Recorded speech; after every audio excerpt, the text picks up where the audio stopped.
Today we are going to discuss regarding how to discriminate between capital and revenue expenses. The purpose of segregating revenue and capital expenditure is very simple. दोनों को अलग इसलिए किया जाता है ताकि revenue expenses को profit and loss में और कैपिटल एक्सपेंसेस को बैलेंस शीट में लिखा जा सके। ठीक है, तो आज हम शॉर्ट में बात करेंगे इस रेस्पेक्ट में कि कैपिटल और रेवेन्यू एक्सपेंसेस को कैसे सेग्रीगेट करते हैं। कुछ चीजें बेसिक्स आपने पढ़ा हुआ है, कंफ्यूजन के पॉइंट्स आज हम यहाँ डिस्कस करेंगे जिन आइटम्स को लेकर कंफ्यूजन होता है एग्जाम में। तो पहली चीज जो ध्यान में रखनी है, कैपिटल एक्सपेंडिचर क्या होता है, what is capital expenditure. First point कि कैपिटल एक्सपेंडिचर से हमें लॉन्ग टर्म बेनिफिट्स होते हैं, इनका बेनिफिट एक अकाउंटिंग पीरियड से ज्यादा मिलता है। सेकेंड पॉइंट, कैपिटल एक्सपेंडिचर से नॉर्मली असेट्स का जनरेशन होता है या revenue generation capacity of the business increase हो जाती है, एफिशिएंसी इंक्रीज हो जाती है बिजनेस की, ऐसा भी कहते हैं। ठीक है, तीसरी बात, ये रेवेन्यू जनरेशन में हेल्प करते हैं, डायरेक्टली एसोसिएटेड नहीं होते हैं रेवेन्यू जनरेशन के साथ, but they help in revenue generation. Like एक फैक्ट्री बिल्डिंग की बात कीजिए, तो एक फैक्ट्री बिल्डिंग से आपको डायरेक्ट रेवेन्यू कुछ नहीं हो रहा है, आप फैक्ट्री बिल्डिंग नहीं बेच रहे हैं। ठीक है, आप फैक्ट्री में गुड्स प्रोड्यूस करते हैं, उन गुड्स को सेल करके आपको रेवेन्यू जनरेट होता है। तो factory is assisting you in revenue generation, it is not giving you direct revenue. ठीक है, तो कैपिटल एक्सपेंसेस का बेसिक पर्पस होता है रेवेन्यू जनरेशन में हेल्प करना। तो ये तो कैपिटल एक्सपेंसेस हुए। अब रेवेन्यू एक्सपेंसेस क्या होते हैं? रेवेन्यू एक्सपेंसेस जिनका बेनिफिट शॉर्ट टर्म हो या जो एक अकाउंटिंग पीरियड तक जिनका बेनिफिट लिमिटेड होता है, उनको हम रेवेन्यू एक्सपेंसेस बोलते हैं। दूसरी बात, जो रूटीन बिजनेस ऑपरेशन से रिलेटेड होते हैं, expenses which are associated with routine business operations are called revenue operations, like purchase of goods, manufacturing wages, selling commission, rent, stationery, etc etc। ज्यादातर वो आइटम जो हमको प्रॉफिट एंड लॉस में दिखाई देते हैं। ठीक है, तीसरी कैटेगरी होती है रेवेन्यू एक्सपेंसेस की, वो एक्सपेंसेस जो मेंटेनेंस पर खर्च किए जाते हैं, लाइक असेट्स को मेंटेन करने का खर्चा या रेवेन्यू जनरेशन कैपेसिटी को मेंटेन करने का खर्चा, तो वो भी रेवेन्यू एक्सपेंडिचर होता है। ठीक है, अब आगे बात करेंगे। एक बात जो समझने की है कि कभी भी एक्सपेंसेस को नाम से कैपिटल और रेवेन्यू में क्लासिफाई ना करें, इससे गलती होने के चांसेस होते हैं। तो जो मेन पॉइंट्स हैं वो हम डिस्कस करने वाले हैं कि कैसे कैपिटल और रेवेन्यू को सेग्रीगेट किया जाता है। जो आपने पढ़ रखा है वो हमने अभी डिस्कस किया है, कैपिटल और रेवेन्यू। अब कंफ्यूजन के पॉइंट्स पर आते हैं।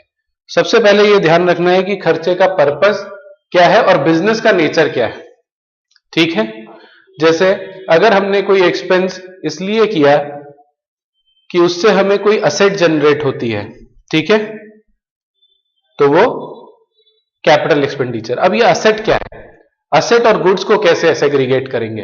हमें ये तो पता है कि असेट पर जो खर्चा होता है वो कैपिटल एक्सपेंडिचर है और जो गुड्स पर एक्सपेंस होता है वो रेवेन्यू एक्सपेंडिचर है। बट असेट क्या है और गुड्स क्या है? अब नाम से कभी भी कोई चीज असेट या गुड्स नहीं हो सकती। ठीक है, तो अब उसके लिए डेफिनेशन है कि जिन चीजों को हम बिजनेस में यूज करने के लिए खरीदते हैं वो असेट्स की कैटेगरी में आती है। Things purchased for the purpose of using them in the ordinary course of business are called assets। ठीक है, और गुड्स क्या होते हैं? Goods things purchased for the purpose of resale or consumption in the ordinary course of business are called goods। ठीक है, तो जिन चीजों को कंज्यूम या रीसेल करने के पर्पज से खरीदा जाता है वो गुड्स की कैटेगरी में आ जाती हैं, और जिनको यूज करने के पर्पज से खरीदा जाता है वो असेट्स की कैटेगरी में आ जाती हैं। अब ये हमें पता है कि असेट्स कैपिटल एक्सपेंडिचर होती हैं और गुड्स रेवेन्यू एक्सपेंडिचर होता है। इसका एक एग्जांपल लेते हैं, जैसे एक रियल एस्टेट एजेंट है फॉर एग्जांपल, तो अगर वो real estate agent plot, building, land, flat कुछ भी खरीदता है रीसेल करने के पॉइंट ऑफ व्यू से, तो उसके लिए वो सारे आइटम्स गुड्स हैं। और अगर वही फ्लैट, प्लॉट, लैंड, बिल्डिंग अगर हमने ऑफिस या फैक्ट्री बनाने के पर्पज से खरीदा कि ये हमें बिजनेस करना है में हेल्प करेगा, तो फिर वो हमारे लिए कैपिटल एक्सपेंडिचर हो जाता है, असेट हो जाती है। ठीक है, तो एक तो पर्पस और नेचर ऑफ बिजनेस, एक व्यक्ति के लिए वही एक्सपेंस रेवेन्यू हो सकता है और दूसरे के लिए कैपिटल। तो नेचर ऑफ बिजनेस और पर्पस ऑफ एक्सपेंडिचर दोनों ध्यान में रखने हैं। ठीक है, अब आगे बात करते हैं कुछ ऐसे एक्सपेंसेस के बारे में जो कि कभी कभी कैपिटल और कभी रेवेन्यू दोनों ही हो सकते हैं। ठीक है, तो इनके लिए कुछ रूल्स दूंगा मैं आपको, वो रूल्स ध्यान में रखने हैं। पहला, incidental expenses. What are these incidental expenses? तो इसकी बड़ी डेफिनेशन सिंपल सी है, उसे याद कर लेते हैं। Expenses associated with other expenses and which cannot be avoided, यानी वो एक्सपेंडिचर्स जो दूसरे एक्सपेंसेस के साथ जुड़े हुए होते हैं और जिनको अवॉइड नहीं किया जा सकता, इंसिडेंटल एक्सपेंसेस कहलाते हैं। ठीक है, इसके लिए एग्जांपल लेते हैं समझने के लिए कि इंसिडेंटल एक्सपेंसेस क्या हैं, बाद में डिस्कस भी करेंगे। जैसे मशीन,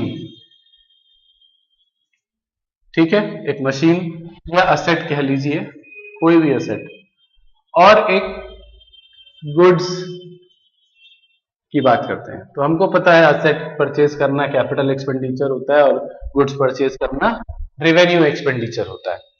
तो परचेज कॉस्ट, यहां तक जो पढ़ा उससे हमें यह तो पता है कि यहां मशीन या असेट की परचेज कॉस्ट ये कैपिटल एक्सपेंडिचर है और गुड्स की परचेज कॉस्ट ये रेवेन्यू एक्सपेंडिचर है। अब इसके साथ इंसिडेंटल एक्सपेंस क्या हो सकता है? देखिए, फ्रेट, मान लीजिए यहां 16,000 का फ्रेट दिया हमने और यहां 2,000 का। ठीक है, तो टोटल एक्सपेंस यहां पे हमारा हुआ 5,16,000 और यहां पे कुछ 1,02,000। अब ये फ्रेट को जरा ध्यान से देखिए, फ्रेट जब मशीन के साथ दिया गया तो ये इंसिडेंटल है, चाहे मशीन के साथ हो चाहे गुड्स के साथ हो, दोनों ही केसेस में इंसिडेंटल है। बस समझना ये है कि जब मशीन के साथ इंसिडेंटल था, यानी किसी असेट के साथ ये फ्रेट इंसिडेंटल था, तो ये फ्रेट कैपिटल नेचर का हो गया। और जब ये फ्रेट किसी रेवेन्यू एक्सपेंडिचर के साथ इंसिडेंटल था, तो ये रेवेन्यू नेचर का हो गया। तो इंसिडेंटल एक्सपेंसेस के बारे में एक बार अब डिस्कस करते हैं क्या होते हैं। इंसिडेंटल एक्सपेंसेस वो एक्सपेंसेस होते हैं जो किसी दूसरे एक्सपेंस के साथ एसोसिएटेड होते हैं लेकिन उनको अवॉइड नहीं किया जा सकता। इस बात को बहुत ध्यान से समझना है। अगर वो एक्सपेंस अवॉइडेबल है, यानी उसे अवॉइड किया जा सकता है, तो फिर वो केवल एसोसिएटेड एक्सपेंडिचर होगा, इंसिडेंटल नहीं होगा। इंसिडेंटल होने के लिए जरूरी है कि वो एसोसिएटेड भी हो और अनअवॉइडेबल भी हो। लाइक अगर हम कहीं भी मशीन खरीदते हैं या कोई एसेट खरीदते हैं और उसको अपने प्रेमिसेस तक लाने के लिए हमें फ्रेट का खर्चा करना ही पड़ेगा, इसको अवॉइड नहीं किया जा सकता। ठीक है, इसी तरह गुड्स अगर आप रॉ मटेरियल या कोई भी और चीज बाहर से किसी सप्लायर के यहां से खरीदते हैं और उसे अपने गोडाउन या अपनी प्रेमिसेस तक लाते हैं, तो लाने के लिए आपको फ्रेट इनकर करना ही पड़ेगा। दोनों ही केसेस में ये फ्रेट है, लेकिन जब ये किसी कैपिटल एक्सपेंडिचर के साथ जुड़ा हुआ है तो ये कैपिटल नेचर का हो गया। जब ये किसी रेवेन्यू एक्सपेंडिचर के साथ जुड़ा हुआ है तो ये रेवेन्यू नेचर का हो गया। तो इंसिडेंटल एक्सपेंसेस का बड़ा सिंपल है। इंसिडेंटल एक्सपेंसेस वो एक्सपेंसेस होते हैं जो दूसरे एक्सपेंसेस के साथ एसोसिएटेड होते हैं और जिनको अवॉइड नहीं किया जा सकता। ठीक है, अब ये हमारी हेल्प कैसे होती है इस डेफिनेशन से? हेल्प ऐसे होती है कि जो इंसिडेंटल एक्सपेंसेस कैपिटल एक्सपेंसेस के साथ एसोसिएटेड होते हैं वो कैपिटल नेचर के होते हैं, जो इंसिडेंटल एक्सपेंसेस रेवेन्यू एक्सपेंसेस के साथ एसोसिएटेड होते हैं वो रेवेन्यू नेचर के हो जाते हैं। ठीक है, अब जैसे इंस्टॉलेशन ऑफ मशीन के इंस्टॉलेशन पर अगर हम खर्च करते हैं तो वो कैपिटल नेचर का हो गया। फर्नीचर बनाने के लिए वेजेस देते हैं, अब फर्नीचर कैपिटल एक्सपेंडिचर है, हमको पता है, तो फर्नीचर पर लगने वाली वेजेस कैपिटल नेचर की हो गई, और दूसरी तरफ अगर हम गुड्स को मैन्युफैक्चर करने के लिए वेजेस देते हैं तो वही वेजेस रेवेन्यू नेचर की हो गई, क्योंकि वो गुड्स के साथ एसोसिएटेड है। ठीक बात है, तो यहां तक कोई कंफ्यूजन नहीं होना चाहिए। आगे से इस बात का ध्यान में रखेंगे कि अगर कोई भी ऐसा एक्सपेंडिचर हमें मिलता है जो कि किसी दूसरे एक्सपेंडिचर के साथ एसोसिएटेड है, तो सबसे पहले चेक करना होगा कि वो इंसिडेंटल है या नहीं। इंसिडेंटल है तो फिर ये रूल्स कि अगर वो किसी कैपिटल एक्सपेंडिचर के साथ जुड़ा है तो कैपिटल नेचर का होगा, रेवेन्यू एक्सपेंडिचर के साथ जुड़ा है तो रेवेन्यू नेचर का होगा। अब आगे बात करते हैं, कुछ और तरीके के एक्सपेंसेस होते हैं जो इंसिडेंटल नहीं होते हैं, और कंफ्यूजन होता है कि ये कैपिटल एक्सपेंडिचर्स की कैटेगरी में जाएंगे या रेवेन्यू एक्सपेंडिचर्स, तो उनके लिए कुछ और रूल्स देते हैं हम आपको।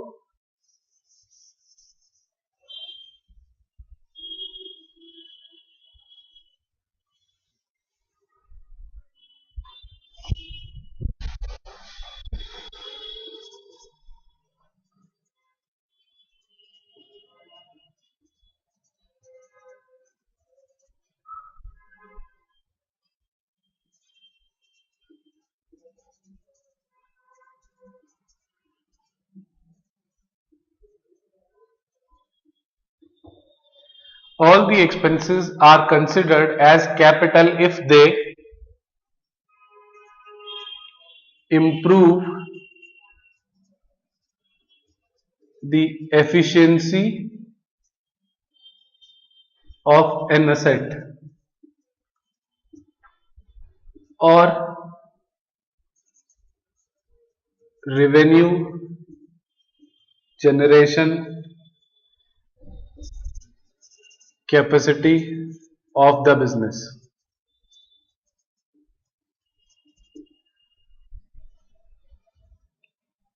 मतलब अगर कोई ऐसा एक्सपेंडिचर है जिससे किसी असेट की एफिशिएंसी या बिजनेस की अर्निंग कैपेसिटी एफिशिएंसी बढ़ जाती है तो वो कैपिटल नेचर का होगा। B point, improve the life of an asset. किसी एक्सपेंडिचर से अगर किसी एसेट की लाइफ इंप्रूव हो जाती है तो वो भी कैपिटल नेचर का होगा।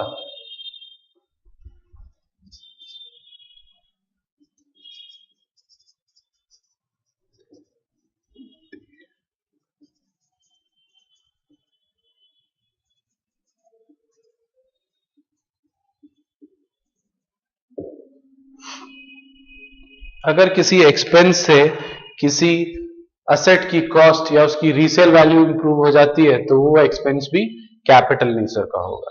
तो आइए इन शॉर्ट देखते हैं कि कोई भी एक्सपेंस जिससे किसी असेट की एफिशिएंसी बढ़ जाती हो या बिजनेस की रेवेन्यू जनरेशन कैपेसिटी बढ़ जाती हो या किसी असेट की लाइफ बढ़ जाती हो या किसी असेट की कॉस्ट या रीसेल वैल्यू में इंप्रूवमेंट हो जाता हो तो वो एक्सपेंस कैपिटल एक्सपेंडिचर की कैटेगरी में आएगा। ठीक है, तो कुछ एक्सपेंसेस ऐसे होते हैं जो कभी हमें कंफ्यूजन होगा तो हम ये रूल्स अप्लाई करके देख लेंगे। जैसे एक सिनेमा हॉल में एग्जिट डोर्स बनाने का एक्सपेंस कैपिटल होता है या रेवेन्यू? अब सिनेमा हॉल में एग्जिट डोर्स बनाना ये इंसिडेंटल तो है नहीं कि सिनेमा हॉल पहले बन चुका है। ठीक है, इट इज नॉट इंसिडेंटल। तो अब आइए ये रूल्स अप्लाई करके देखते हैं। क्या सिनेमा हॉल में एक्स्ट्रा डोर बनाने से सिनेमा हॉल की एफिशिएंसी बढ़ेगी, उसकी अर्निंग कैपेसिटी बढ़ेगी क्या? नहीं। क्या उसकी लाइफ बढ़ेगी? नहीं। उसकी रीसेल वैल्यू बढ़ेगी? नहीं। तीनों में से कोई भी नहीं। तो इसका मतलब है सिनेमा हॉल में एक्स्ट्रा एग्जिट डोर्स बनाने का जो एक्सपेंडिचर है वो कैपिटल एक्सपेंडिचर नहीं है, it is revenue expenditure. Okay, ऐसे ही इंश्योरेंस इन ट्रांजिट, कभी कभी पूछा जाता है कि कोई असेट परचेज की गई और उस पर इंश्योरेंस इन ट्रांजिट कराया गया, तो अब जरा सोचिए कि क्या insurance in transit incidental expenditure है? लाइक फ्रेट जो हमने दिया था मशीन को अपनी प्रेमिसेस तक लाने के लिए, वो इंसिडेंटल एक्सपेंडिचर था क्योंकि वो एसोसिएटेड भी था और अनअवॉइडेबल भी था। इंश्योरेंस इन ट्रांजिट एसोसिएटेड तो है लेकिन अनअवॉइडेबल नहीं है। इंश्योरेंस सिंपली अगर आप रास्ते में होने वाले मशीन को होने वाले डैमेज का रिस्क ले सकते हैं तो इंश्योरेंस मत कराइए। It is not compulsory, it is not mandatory, it is optional. Insurance आप अपना रिस्क कवर करने के लिए कराते हैं, जिससे अगर मशीन में रास्ते में कोई डैमेज हो जाए तो वो इंश्योरेंस कंपनी बेयर करे, आपको ना बेयर करना पड़े, तो इट इज अवॉइडेबल। तो इसका मतलब है कि इंश्योरेंस इन ट्रांजिट इंसिडेंटल तो हुआ नहीं। अब आके इन तीन चीजों को और अप्लाई करके, इन तीन रूल्स को और अप्लाई करके देख लेते हैं कि क्या इंश्योरेंस इन ट्रांजिट से असेट की एफिशिएंसी बढ़ेगी? नहीं। क्या उसकी लाइफ बढ़ेगी? नहीं।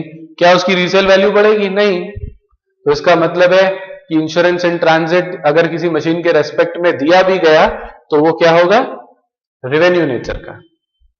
ठीक है, तो अगर इन रूल्स को सही से अप्लाई करेंगे तो ये आपको काफी हेल्प करेंगे उन एक्सपेंसेस को लेकर जहां आपको कंफ्यूजन होता है। ठीक है, अब इंसिडेंटल एक्सपेंसेस के और एक आध एग्जांपल दे देता हूं आपको। जैसे आप अपना घर लेते हैं या कोई बिल्डिंग परचेज करते हैं, प्रॉपर्टी परचेज करते हैं, तो आप उसका रजिस्ट्रेशन कराते हैं, तभी वो आपकी होगी। तो वो रजिस्ट्रेशन का खर्चा इंसिडेंटल एक्सपेंडिचर है, एसोसिएटेड भी है परचेज के साथ, और आप उसे अवॉइड भी नहीं कर सकते, अदरवाइज ओनरशिप आपकी नहीं होगी। तो वो क्या हो गया? कैपिटल एक्सपेंडिचर हो गया। प्रॉपर्टी परचेज करना is capital expenditure for the purpose of using the property. Like आप घर खरीदते हैं तो उसकी रजिस्ट्री का खर्चा भी क्या हुआ? Capital expenditure. ठीक है, तो ये एसोसिएटेड एक्सपेंडिचर है। आप गाड़ी खरीदते हैं, रजिस्ट्रेशन कराते हैं, अनअवॉइडेबल है, कराना ही पड़ेगा रजिस्ट्रेशन, उसके बिना आप चला नहीं सकते, तो ये भी इंसिडेंटल एक्सपेंडिचर है। ऐसे ही रेवेन्यू एक्सपेंसेस के साथ भी जुड़े रहते हैं एक्सपेंसेस जो इंसिडेंटल होते हैं रेवेन्यू एक्सपेंसेस के साथ। ठीक है, तो वो रेवेन्यू नेचर के हो जाते हैं। बाकी ये रूल्स रहे, जहां डाउट हो कि ये एक्सपेंस इंसिडेंटल नहीं है लेकिन फिर भी आप जज नहीं कर पा रहे हैं, तो वहां ये रूल्स अप्लाई करके देख लें। ठीक है, और मेंटेनेंस को बहुत ध्यान में रखें। मैंने जैसे बताया था कि रेवेन्यू एक्सपेंसेस में एक कैटेगरी मेंटेनेंस एक्सपेंडिचर्स की भी होती है। तो अब जो मेंटेनेंस के खर्चे होते हैं वो हमेशा ही रेवेन्यू नेचर के होंगे, they will always be revenue. ठीक है, मेंटेनेंस को जरा समझ लीजिए। मेंटेनेंस का मतलब क्या होता है? मेंटेनेंस मींस कि जो चीज जैसी है उसे वैसे ही बनाए रखना, टू मेंटेन। रिपेयर और मेंटेनेंस में बच्चे students you often get confused, but they are not the same thing.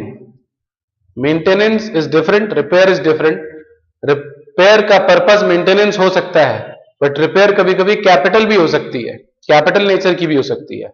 Repair हमेशा रेवेन्यू होगी या हमेशा कैपिटल होगी ऐसा जरूरी नहीं है, लेकिन मेंटेनेंस हमेशा रेवेन्यू होता है, क्योंकि मेंटेनेंस के लिए आपने जो भी एक्सपेंडिचर किया, चाहे वो रिपेयर पे किया हो या अदरवाइज किया हो, उससे एफिशिएंसी, लाइफ या रीसेल वैल्यू में इंप्रूवमेंट नहीं होता। उससे सिर्फ जो चीज जैसी है, जो असेट जैसी है वैसी ही बनी रहती है, या आपकी रेवेन्यू जनरेशन कैपेसिटी जैसी है वैसी ही बनी रहती है।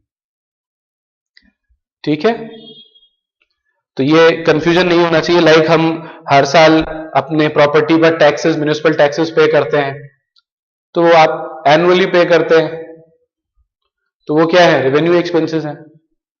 ठीक बात है, क्योंकि आप हर साल देते हैं।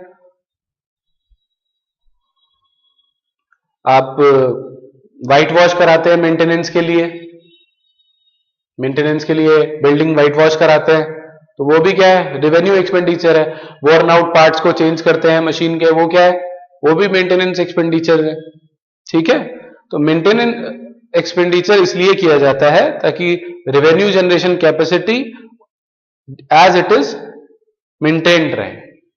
और रेवेन्यू जनरेशन कैपेसिटी के अलावा कभी कभी एक कॉमन सा क्वेश्चन कभी कभी पूछा जाता है एक सूट फाइल का, कि आपकी एक प्रेमिसेस है, फैक्ट्री प्रेमिसेस, उसकी लैंड पर किसी ने सूट फाइल किया कि वो लैंड उसकी है।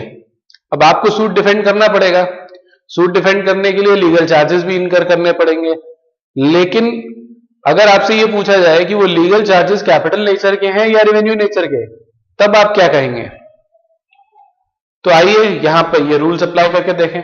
क्योंकि प्रॉपर्टी ऑलरेडी पुरानी है, नई परचेज नहीं कर रहे हैं हम, इसलिए इंसिडेंटल का तो कोई सीन ही नहीं बनता। इंसिडेंटल के लिए जरूरी है कि साइमल्टेनियसली जब कैपिटल एक्सपेंडिचर या रेवेन्यू एक्सपेंडिचर किया जा रहा हो उसी समय वो खर्चा होता है, तब वो इंसिडेंटल होगा। साथ में एसोसिएटेड होना चाहिए, बाद में नहीं। ठीक है, तो इंसिडेंटल तो नहीं होता है। क्या अगर आप केस जीत भी गए तो क्या उस फैक्ट्री की एफिशिएंसी बढ़ेगी उस केस को जीतने की वजह से? रेवेन्यू जनरेशन कैपेसिटी बढ़ेगी? नहीं। क्या उसकी लाइफ बढ़ेगी? नहीं। क्या उसकी रीसेल वैल्यू बढ़ेगी? नहीं। तो फिर ये सूट को डिफेंड करने के एक्सपेंसेस क्या हुए? बेटा ये केवल टाइटल मेंटेनेंस का एक्सपेंडिचर आपको इसलिए करना पड़ रहा है क्योंकि आपको अपना टाइटल मेंटेन करना है, इसलिए ये रेवेन्यू एक्सपेंडिचर की कैटेगरी में आएगा। ठीक है, अब वापस मैं रिपेयर से पे आता हूं कि रिपेयर मेंटेनेंस के लिए भी होती है। अब जैसे वर्न आउट पार्ट्स को चेंज करना भी रिपेयर है, लेकिन वो केवल मेंटेनेंस के लिए किया जा रहा है। एक मेजर रिपेयर होती है जिसको ओवरहॉलिंग बोलते हैं। अब ये कैपिटल नेचर की होती है। क्यों? क्योंकि ओवरहॉलिंग से आपकी मशीन की असेट की एफिशिएंसी बढ़ जाती है, हो सकता है उसकी प्रोडक्शन कैपेसिटी बढ़ जाए, हो सकता है उसकी लाइफ बढ़ जाए, तो ये फिर कैपिटल नेचर का हो जाएगा। इन रूल्स से भी ऐसा हमें पता चलता है। तो ये एक छोटा सा डिस्कशन था इस बात को समझने के लिए कि कैपिटल और रेवेन्यू एक्सपेंसेस में अगर कंफ्यूजन हो तो उन्हें कैसे सेग्रीगेट करते हैं। कोई एक्सपेंस अगर हमें नाम से ना पता चले कि वो कैपिटल नेचर का है या रेवेन्यू नेचर का, तो हम ये रूल्स के थ्रू या अपने थंब रूल्स के थ्रू ये जान सकते हैं कि वो रेवेन्यू नेचर का रहेगा या कैपिटल नेचर का। ठीक है, आइए अब एग्जाम्पल्स के बारे में बात करते हैं।